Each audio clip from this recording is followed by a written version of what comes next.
예수 그리스도와의 친밀함.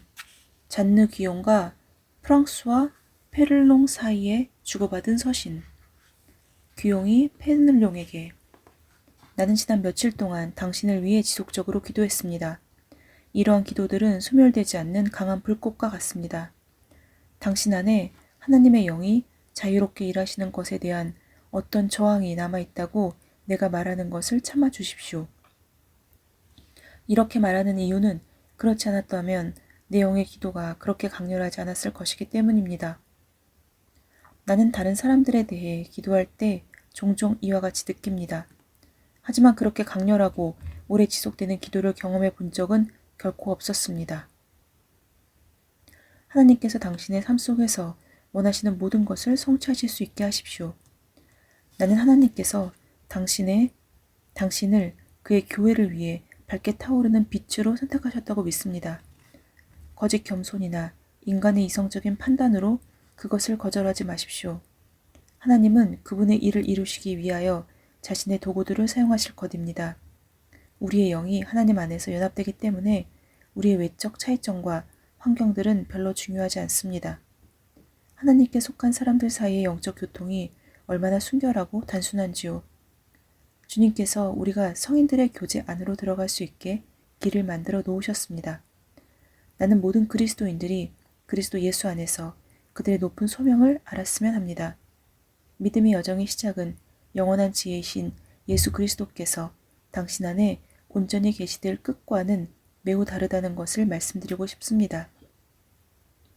당신이 본질상 얼마나 악한 존재인지를 깨달으면 그 후에 하나님께서 놀라운 방식으로 자신을 당신에게 드러내실 것이며 그분의 영광을 위해 당신을 구별해 놓으실 것입니다. 아멘. 페넬롱이 귀용에게: 당신이 얼마나 아픈지에 대한 소식처럼 나의 마음을 요동케 하는 것은 없습니다. 하지만 당신이 하나님의 손에 있다는 것을 알기 때문에 나는 괴로워하지 않습니다. 내가 당신을 문병해도 될까요? 무엇이든지 저에게 부탁하십시오. 당신을 어떻게 도울 수 있는지 말씀해 주십시오. 주님의 이름으로 부탁드립니다. 당신의 지난밤 편지는 나의 마음 중심에 영원히 남아있을 것입니다. 나는 바울 서신들에 대한 당신의 해석을 천천히 읽으면서 큰 기쁨을 느끼고 있습니다. 나는 특별히 내적인 삶과 관련된 모든 것들에 관심이 있습니다. 나는 조그마한 일들에 관해서는 종종 우유부단한 모습을 보이곤 합니다. 때로는 무엇을 선택해야 할지 분명히 알지 못해 어찌할 바를 몰라 하기도 합니다. 어떤 것을 선택하든지 종종 거기에는 타당한 이유들이 있습니다. 어떻게 해야 할까요? 내 안에서 맨 먼저 일어나는 반응을 따를 경우 나는 종종 그것이 이기적인 선택임을 발견하게 됩니다. 따라서 나는 이런 식으로 결정하는 것을 주저합니다. 반면에 내가 주저하면서 어떤 것에 대해서 고민할 경우에는 더욱 불확실해집니다. 하나님은 나를 겸손케 하십니다. 나에게는 매일 작은 일들이 많이 일어납니다. 너무 작은 일들이라 언급의 대상도 되지 않을 것입니다. 하지만 이러한 것들이 내가 자신에 대해 조금씩 죽어가는 것을 도와주고 있습니다.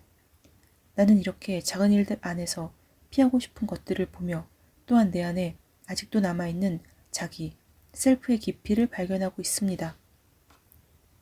이런 외적인 문제들 가운데 어느 것도 나를 제지하지 못합니다. 내가 어떤 산만한 것들을 경험하는 것이 사실이지만 또한 달콤한 내적 평안을 경험하며 하나님의 임재를 더욱 깊이 경험하기도 합니다. 주교의 직분이 나에게 주어질지도 모릅니다. 하지만 나는 지금의 위치에서 더 효과적인 사역을 감당할 수 있다고 느끼기 때문에 그 직분을 거절할지도 모릅니다. 당신은 이렇게 하는 것이 지혜로운 것이라고 생각하십니까? 이것을 위에 나와 함께 기도해 주십시오. 그리고 주님께서 이 문제에 대해서 당신에게 어떤 계시를 주시면 나에게도 알려주십시오. 아멘. 귀용이 페넬룡에게: 당신은 참으로 주님께 속한 자입니다. 따라서 주님께서 당신을 세밀하게 지켜주고 계십니다. 나는 당신이 결정을 내려야 할 때 하나님께서 그분의 뜻을 당신에게 분명하게 나타내실 것이라고 믿습니다. 당신의 현재 마음 상태로 볼 때 당신으로 하여금 하나님의 뜻을 알고 따르는 것을 막을 것은 아무것도 없습니다. 어찌할 수 없는 산만한 생각들은 당신이 그것들에 의해 지나치게 힘들어하지 않는다면 당신을 정화시켜 주는데 도움이 될 것입니다. 산만한 생각들을 인식하는 것이 정화의 상태로 나아가는 첫 단계입니다. 정화의 단계에 이르면 산만한 생각들이 사라질 것입니다. 당신은 이 상태에서 아직 멀리 있지만 이 상태에 이르게 되면 당신 안에 있는 것들이 조화와 일치를 이루게 될 것입니다. 기도하는 것이 그렇게 힘들어진 이유는 하나님께서 당신 안에 있는 이 땅의 생각들을 하나님의 뜻과 더욱 일치하는 것들로 바꾸고 계시기 때문입니다. 하나님은 큰 십자가와 극도의 갈등을 통해서가 아니라 당신을 어린아이와 같이 만드심으로 당신을 인도하고 계십니다. 당신이 너무 어린아이 같아질까봐 걱정하지 마십시오. 당신이 어린아이가 될 때 하나님은 당신 안에 있는 그분의 이미지를 새롭게 하실 것입니다. 더 이상 당신이 사는 것이 아니라 당신 안에서 그리스도가 사시게 될 것입니다. 이것은 성령의 역사로 성취됩니다. 성령님은 당신 안에 있는 모든 악한 것들을 태우고 파괴시키는 소멸하는 불과 같으십니다. 그때 말씀이신 예수 그리스도께서 당신 안에 형성될 것입니다. 그리고 당신은 그 형상을 따라 영광에서 영광으로 변화될 것입니다. 성경은 우리 하나님은 소멸하는 불이다 라고 기록하고 있습니다. 지금은 그리스도 안에 있는 이러한 새 생명의 크기에 대해서 말할 수 없습니다. 당신은 경험을 통하여 스스로 그것을 발견하게 될 것입니다.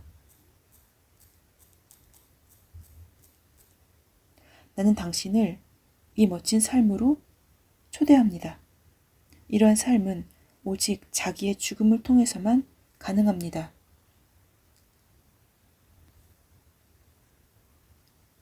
아멘. 오늘은 기용과 페넬룡의 서로 주고받는 서신 3편을 함께 나누었습니다. 제일 먼저 드는 생각은 이렇게 하나님의 말씀을 서로 나눌 수 있는 동역자가 있다는 사실은 정말 행복하겠다, 정말 좋겠다라는 그런 생각이 들었고요. 그리고 두 번째는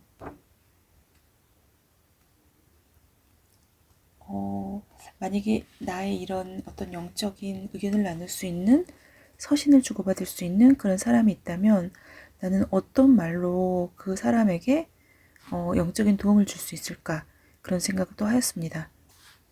오늘 말씀 중에서 우리 하나님은 소멸하는 불이다 라는 말씀이 있는데, 이 말씀은 히브리서 12장 29절의 말씀입니다. 이 말씀대로라면 하나님께서는 내가 하나님 알기 전에 또한 많은 고뇌와 방황을 할 때 그 모든 것들을 다 소멸하시고, 지난날의 허물과 죄를 소멸하시고, 이 땅의 불의도 소멸하여 주시고, 또 여러 가지의 악들을 소멸하시는 그런 분이라는 것입니다. 결국 하나님께서 오심으로 하나님께서는 각자 우리 안에 그리스도가 사시게 되는 그것을 경험하게 하시고, 모든 악과 그리고 어떠한 부조리와 그리고 허물과 죄를 소멸하시는 그런 하나님이심을 믿습니다. 샬롬.